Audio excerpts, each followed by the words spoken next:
कथा। भगवान श्री कृष्ण ने कहा, सदैव मेरा चिंतन करो। राधे राधे। जैसा मित्रों, मैं नीतू पांडे यूट्यूब चैनल पर आप सबका स्वागत करती हूँ।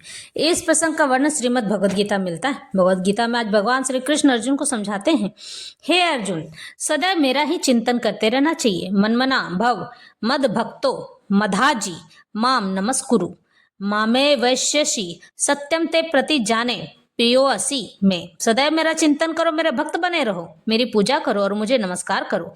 इस प्रकार तुम निश्चित रूप से मेरे पास आ पाओगे। मैं तुम्हें वचन देता हूँ, क्योंकि तुम मेरे परम मित्र हो।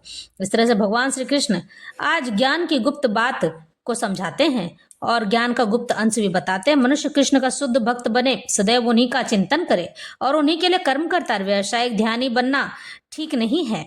जीवन को इस प्रकार ढालना चाहिए कि कृष्ण का चिंतन करने का सदा अवसर प्राप्त हो सके। मनुष्य इस प्रकार कर्म करता रहे, उसके सारे नित्य कर्म कृष्ण के लिए हों। वह अपने जीवन को इस प्रकार व्यवस्थित कर सके कि 24 घंटे कृष्ण का ही चिंतन मनन करता रहे। और भगवान की यह प्रतिज्ञा है कि जो इस प्रकार कृष्ण भावना में, कृष्ण की भक्ति में होगा, वह निश्चित रूप से कृष्ण धाम को चला जाएगा। वहां वह साक्षात कृष्ण के सानिध्य में, उनके पास में रह सकेगा। यह गुप्त ज्ञान अर्जुन को इसलिए बताया गया क्योंकि वह कृष्ण का प्रिय मित्र सखा जो है, और कोई भी अर्जुन के पथ का अनुसरण करता है वह कृष्ण का प्रिय सखा बनकर अर्जुन जैसी ही सिद्धि प्राप्त कर सकता है। इस तरह से भगवान श्री कृष्ण आज अर्जुन को समझाते हैं कि हे अर्जुन, सदैव मेरा चिंतन करते रहने से मनुष्य सदगति को प्राप्त होता है। वह मेरे धाम में चला जाता है और मेरा सखा बनकर मेरे पास आकर रहता है।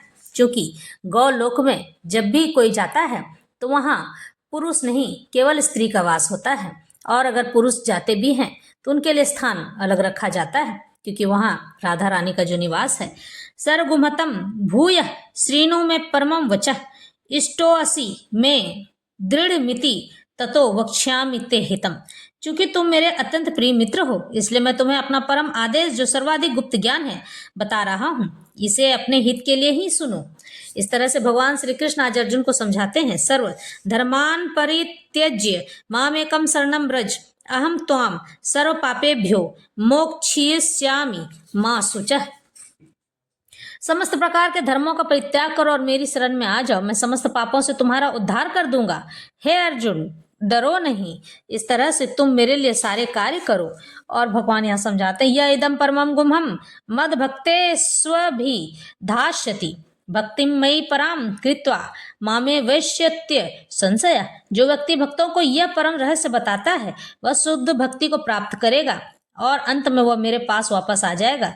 इस तरह से भगवान श्री कृष्ण आज समझाते हैं कि तुम मेरे पास आने के लिए तत्पर हो। जो व्यक्ति भक्तों को यह परम रहस्य बताता है वह शुद्ध भक्ति को प्राप्त करेगा और अंत में वह मेरे पास आ जाएगा। सामान्यतः यह उपदेश दिया जाता है कि केवल भक्तों के बीच में भगवद गीता को की विवेचना की जाए, क्योंकि जो लोग भक्त नहीं हैं वे न तो कृष्ण को समझेंगे न ही भगवद गीता को। जो लोग कृष्ण को तथा भगवद गीता को यथारूप में स्वीकार नहीं करते हैं, उन्हें मनमाने ढंग से भगवद गीता की व्याख्या करने का प्रयत्न करने का अपराध मोल नहीं लेना चाहिए। क्योंकि अपने मन से अगर भगवद गीता किसी ने कह दी है और ऊट पटांग उसमें बात बताई है तो यह यहाँ सचेत किया जा रहा है। भगवान श्री कृष्ण यहाँ समझा रहे हैं कि जो कोई भी भगवद गीता को यथारूप से स्वीकार नहीं करते हैं, उन्हें मनमाने ढंग से भगवद गीता की व्याख्या करने का प्रयत्न करते हैं, कोशिश करते हैं, अपराध मोल नहीं लेना चाहिए। क्योंकि भगवद गीता की विवेचना उन्हीं से की जाए जो कृष्ण को भगवान के रूप में स्वीकार करने के लिए तैयार रहते हैं। यह एकमात्र भक्तों का विषय है,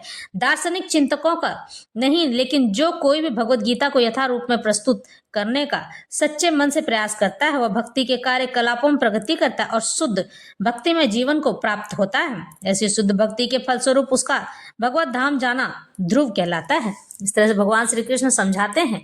और अभी एक प्लेन दुर्घटना में भी यह एक घटना घटी थी कि सभी की मृत्यु हो गई, लेकिन भगवत गीता बिल्कुल नहीं जला था और उसे कुछ भी नहीं हुआ था, वह बच गया था, जहाँ की कोई भी व्यक्ति नहीं बच पाया था।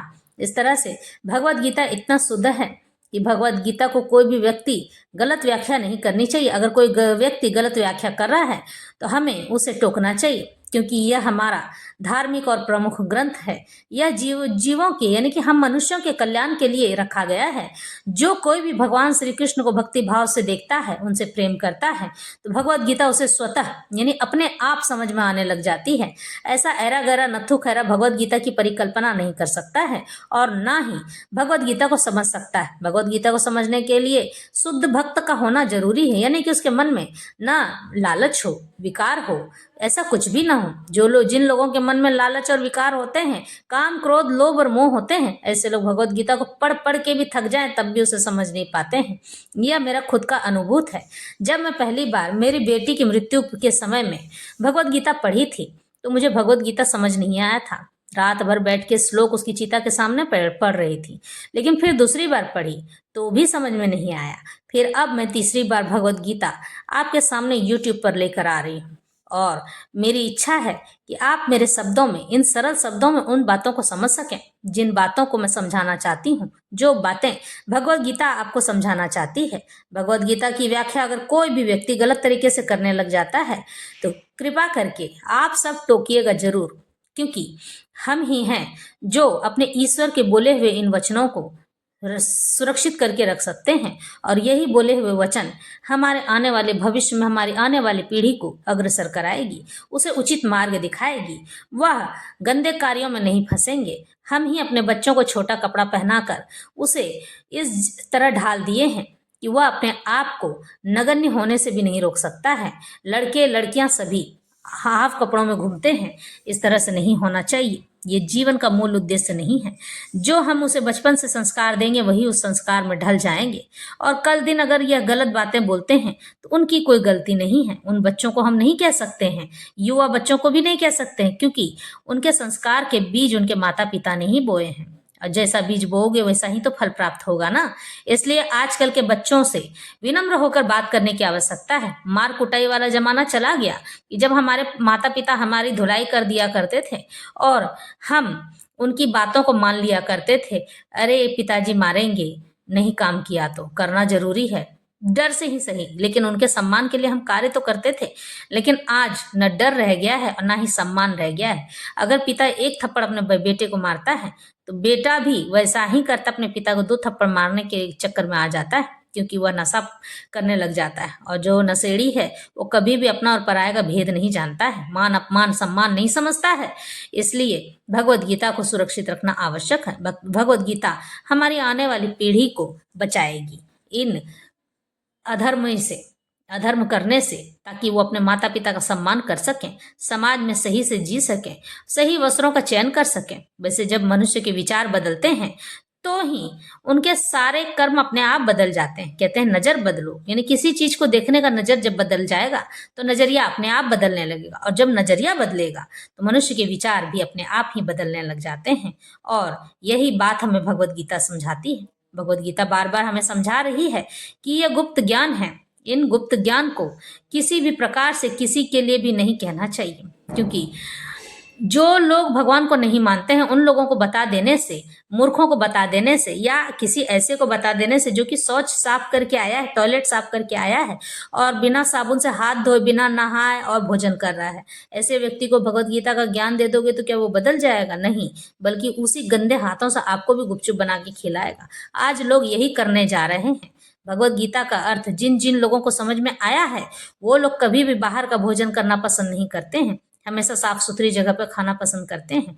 लोग बाथरूम चले जाते हैं, हाथ भी नहीं धोते हैं, पाँव भी नहीं धोते हैं और उसी से आपको गुपचुप खिलाते हैं और आप खाते भी चले जाते हैं।